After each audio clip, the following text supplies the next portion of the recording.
आदाब, नमस्ते, अस्सलाम वालेकुम, आदाब। मैं मोनिस, आप लोग मुझे बखूबी जानते हो, अच्छी तरह से जानते हो।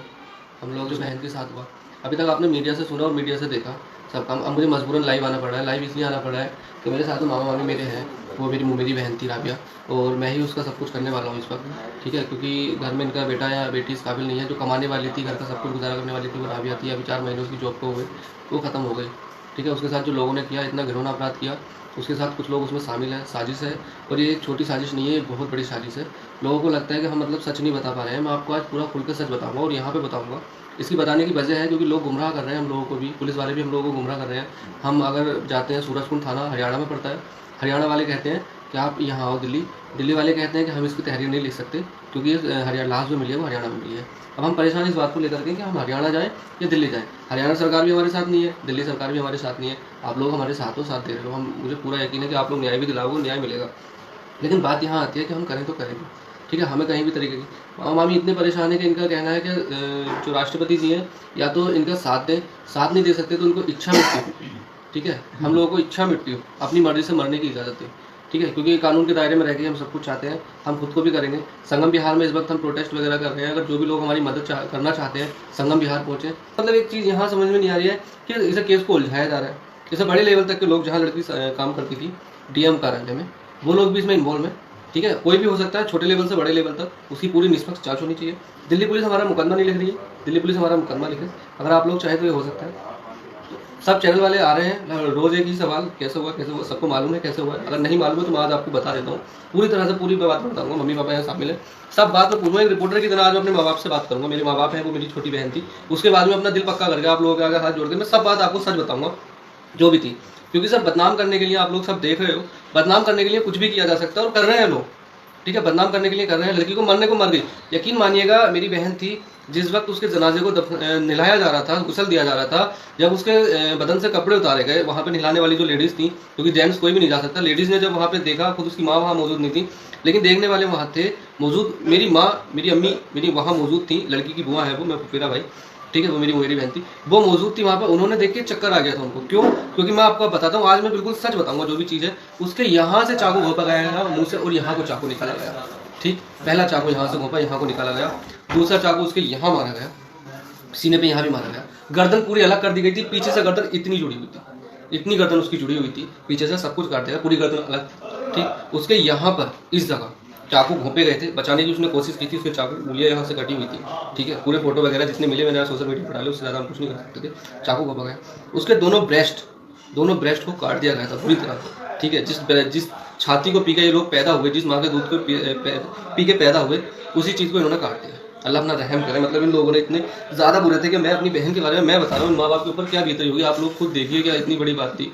ठीक है, फिर वहाँ पे उसको मतलब जो उसके प्राइवेट पार्ट थे, यकीन मानिए प्राइवेट पार्ट को इतनी बुरी तरह से काटा गया था, बहुत बुरी तरह से। देखिए, मैं ये भी कह सकता हूँ कि हो सकता है कि हमारे साथ इतनी बड़ी साजिश रची जाए। 4 दिन हो चुके हैं, 5 दिन, 26 तारीख की रात से लेकर के अभी तक आपके सामने 1 तारीख आ चुकी है। ठीक है, अभी तक केस में कोई भी जांच नहीं हुई है। लड़का जहाँ गिरफ्तार हुआ दिल्ली में आकर के, वहाँ से आगे वो कहानी नहीं रही है। वहाँ की पुलिस हमारे साथ कोई कोऑपरेट नहीं करी है। कल हम उसके लिए गए, जो हमने प्रोटेस्ट किया संगम बिहार में, वहाँ जाकर के पुलिस आती है, वहाँ से हमें उठा के भगा के मार के उठा देती है। कोई बात नहीं, बड़ी बड़ी पार्टी वाले लोग आते हैं, चले जाते हैं, सब कोई मदद नहीं कर रहा है। आते हैं, रोटियाँ सेकते हैं, चले जाते हैं।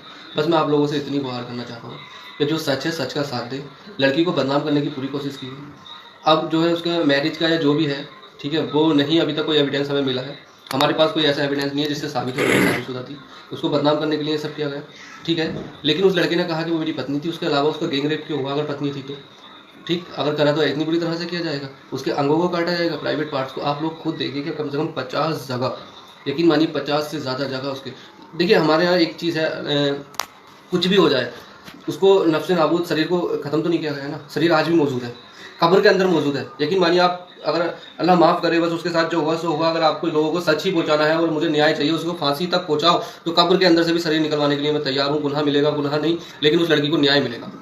कब्र के अंदर से भी निकाल लीजिए, कोई दिक्कत नहीं है, लेकिन आपके सामने सच आ जाएगा कि उसके साथ क्या हुआ है क्या नहीं। हो सकता है डीएनए रिपोर्ट या कुछ भी किसी तरीके की रिपोर्ट चेंज की जा सकती है, जो पोस्टमार्टम रिपोर्ट है।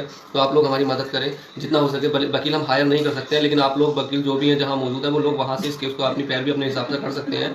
जो डॉक्यूमेंट्स मैं दे दूँगा, लेकिन मैं एक गुहार चाहता हूँ कि जो इस केस में वकील एडवोकेट हम चाहते हैं, वो हम ये चाहते हैं जो हम एडवोकेट चाहते हैं वो ये चाहते हैं, निर्भया 2012 में जो निर्भया का केस जिन वकील साहिबा ने लड़ा था, मैं उनसे गुहार करता हूँ, आस लगाता हूँ कि वो वकील साहिबा आए, वो एडवोकेट आए और वो हमारे इस केस को लड़ने की कृपा करें। देखिए इतने मजदूर, मतलब इतने मामा मामी मेरे इतने अमीर नहीं हैं, इतने पैसे वाले नहीं हैं कि वो किसी चीज़ को कर सके या कुछ मतलब इतना ज़्यादा हायर कर सके, पैसा इनके पास नहीं है, लड़की कमाने वाली थी जो थी। लेकिन तन मन धन से हम लड़ेंगे। हमें अगर 1-1 रुपया इकट्ठा करना पड़े, मैं आप लोगों से भीख मांगूंगा, मैं आप लोगों से गुहार लगाऊंगा, 1-1 रुपये की भी गुहार अगर मुझे लगानी पड़ी तो मैं आप लोगों से भीख मांगूंगा। लेकिन वकील की फीस मैं दूंगा, मैं वकील की फीस अंत तक दूंगा। मैं किसी वकील को ये नहीं कि मैं चाहता हूँ कि वो फ्री लड़े, नहीं लड़े। मैं उनकी जो उनका पेशा है, जो वो प्रोफेशनल है और जिन्होंने मतलब जिस प्रोफेशन के नाम से वो जाने जाते हैं, मैं उनकी जो फीस बनती है वो मैं देने के लिए तैयार हूँ। जैसे भी मैं दूंगा, लेकिन मैं अपने आप को अगर बेचना पड़े मैं दूंगा, लेकिन मेरी बहन का केस लड़ने की कृपा करें। बस मैं यही चाहता हूँ कि वो वकील साहब आएँ और हम लोगों का केस लड़ें। सच्चाई आपके रूबरू है। मेरी बहन के साथ जो हुआ, देखिए वर्दी में वो थी, जब वो गई ड्यूटी से वर्दी में थी, वहाँ खुदा वर्दी वाले ही सेफ नहीं है तो वो कौन सेफ होगा। डिफेंस, दिल्ली डिफेंस तो दिल्ली सरकार के अंडर में आती है, पुलिस तो अंडर में नहीं आती है, डिफेंस की जांच होनी चाहिए। अभी तक केजरीवाल जी यहाँ तक नहीं आए हैं। केजरीवाल जी, ये केस हुआ है 26-27 तारीख को, मैंने ट्वीट किया केजरीवाल जी को, मनीष सिसोदिया जी को, सभी को मैंने ट्वीट किया। 27 तारीख तक ट्वीट उनके पास पहुंच चुका था, सब कुछ पहुंच चुका था, लोगों तक खबर भी पहुंचने लगी थी। लेकिन 28 तारीख को केजरीवाल जी मौन धारण रख लेते हैं या 10 दिन के लिए कहीं चले जाते हैं, क्योंकि उन्हें पता है कि केस ज़्यादा ऊपर तक जाएगा। जब तक वो आएंगे तब तक, क्योंकि मुझे पता है कि इस केस में बड़े बड़े लोग इन्वॉल्व हैं, उसकी जाँच होनी चाहिए। अब आप इनसे पूछ सकते हो, जो भी मतलब ये है अपने हिसाब से बता देंगे, अपने तरीके से बताएंगे कि हाँ मतलब क्या चाहते हो आप लोग। आप मुझे सच बता दो कि चाहते क्या हो। हम ये चाहते हैं कि न्याय चाहिए और उसको फांसी होनी चाहिए। कि हमारी कोई सुनवाई नहीं हो रही है, जहाँ जाते हैं हमें गुमराह करा जा रहा है। और जो जितनी पब्लिक आती है, नेता लोग आ रहे हैं, रोटी सेक कर चले जाएंगे। ये तो हम अकेले पड़ गए हैं, हमारी सहायता करें, सब लोग मिलकर हमारी सेवा करें और इस पे जोर दें इसको। हम गरीब आदमी हैं, हमारी बेटी थी, इस पर उम्मीद थी, आज वो मेरी बेटी नहीं आज उसको मार दिया गया और इतनी बुरी तरह से मार दिया गया कि मैं बाप हूँ, गुस्सा कहता हूँ भी शर्म आ रही है।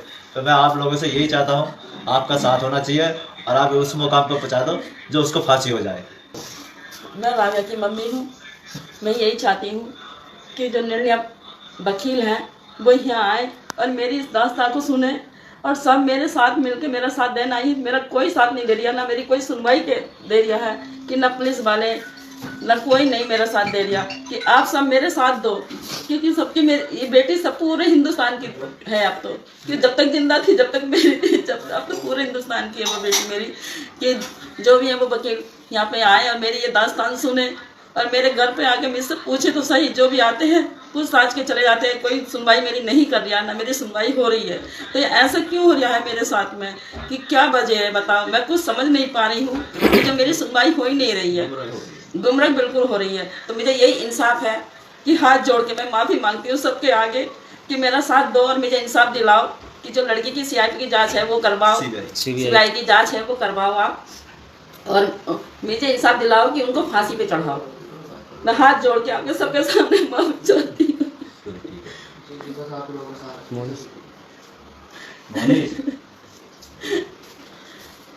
अब बस मैं आप लोगों से इतना ही चाहूँगा। देखिए जो मेरी बहन के साथ हुआ वो किसी के साथ ना हो, किसी बहन के साथ ना हो, किसी के साथ ना हो। इसे ज़्यादा से ज़्यादा शेयर आप करेंगे तभी कुछ हो सकता है। देखिए दिल्ली सरकार ने ये मामला अपने अंडर लेने से मना कर दिया है, हरियाणा सरकार ने अपने। बीजेपी की तरफ से मुझे कोई मदद नहीं मिली है, बीजेपी के लोगों ने अभी तक कोई ट्वीट नहीं किया, कोई संज्ञान लेने को तैयार नहीं है। बेटी बचाओ बेटी पढ़ाओ, मुझे तो ऐसा लगता है बेटी पढ़ाओ बेटी मरवाओ, क्योंकि जो बेटियाँ पढ़ रही हैं वही मर रही हैं। अगर वर्दी में रह के भी ये मेरी बहन को नहीं बचा सके, मेरी बहन नहीं बच सकी, तो कम से कम उसे न्याय तो दिला दो। अरे आप न्याय तो दिला सकते हो यार, मैं भीख मांग रहा हूँ आपसे, न्याय तो दिला सकते हो, न्याय दिला दो। और जितना हो सके मदद करने की कोशिश करें, क्योंकि अब मामला जो है छोटे लेवल का नहीं है, बड़े लेवल का हो चुका है। आप लोग साथ दे रहे हैं, बस इसी तरह से आखिर तक साथ देते रहें। कहीं ऐसा ना हो कि कोई गलत खबर आप सुन के हट जाएं पीछे। कृपया किसी भी गलत खबर को आप ना माने, क्योंकि जो भी ये सच है हमने आप सब कुछ आपके सामने बता दिया है। और मैं दोबारा, अगर आप मेरे मुँह से सुनना चाहते हैं, मैं आपको दोबारा बता दूंगा, क्योंकि लड़की जो थी इस तरह से कोई नहीं थी। अभी 4 महीने उसको जॉब करते हुए, ठीक है, उसने अच्छे से मेहनत की, जामिया मिल्लिया इस्लामिया से उसने पढ़ाई की है, वहाँ से BA किया है, गांव से पढ़ी हुई है। लड़की के माँ बाप मजदूर आदमी है, गरीब आदमी है। माँ ने स्कूल में, प्राइवेट स्कूल में पास हुई, बर्तन मांजे हैं, बाप मजदूर है, भाई इस काबिल नहीं है बड़ा जो वो कुछ कर सके। मैं ही उसका भाई हूँ, मैं ही सब कुछ हूँ, मुझे ही सब कुछ करना है, ठीक है। छोटे भाई बहन इस काबिल नहीं है, बहुत छोटे हैं। वो कमाने वाली थी, माँ बाप का सहारा बनी, लेकिन अब सहारा ही छीन लिया, ठीक है, कोई बात नहीं, छीन लिया, लेकिन अब उसको न्याय मिलना चाहिए। मैं आज ना एक बड़ा भाई तो हूँ मैं उसका, लेकिन बड़े भाई से ज़्यादा ना मैं आज एक मतलब ये समझ लीजिए कि झोली फैला के आपसे भिखारी की तरह ना भीख मांग रहा हूँ कि मतलब मेरी बहन के लिए ना आप जो कर सकते हो वो करवा दीजिए। बस मतलब मैं मजबूर हूँ, आज तक दूसरों के लिए मैं लड़ा हूँ, ऐसा नहीं है। हिंदू मुस्लिम यहाँ अगर आप लोग साथ आओगे, खाली मुसलमान का ये केस नहीं है, अगर आप हिंदू मुस्लिम सब भाई मेरे साथ आओगे तो मदद मिल सकती है। क्योंकि देखिए इस केस को ना गुमराह किया जा रहा है, इस तरह से उलझाया जा रहा है कि बहुत बुरी तरह से सब लोग आ रहे हैं। बस मेरी एक ही गुहार है कि निर्भया हत्याकांड में जो निर्भया के साथ हुआ था उस वक्त जो वकील थी उन तक मेरी बात पहुंचा दी जाए, ज़्यादा से ज़्यादा शेयर किया जाए और जितना हो सके हम लोगों की मदद पहुंचाई जाए, ठीक है। और अगर कोई कुछ नहीं कर सकता है तो कोई मंत्री, कोई मुख्यमंत्री, कोई कुछ नहीं कर सकता है तो कोई बात नहीं है। बस मैं इतना चाहूँगा कि राष्ट्रपति से हमें इच्छा मृत्यु मरने की इजाज़त दी जाए, क्योंकि इच्छा मृत्यु तो हम मर सकते हैं ना, फिर जब क्या करें, जब बेटी नहीं रही, रो रो के बुरा हाल है, जो आ रहा है वो पूछ रहा है, रोज़ एक बात बता रहे हैं, न्याय नहीं मिल रहा है।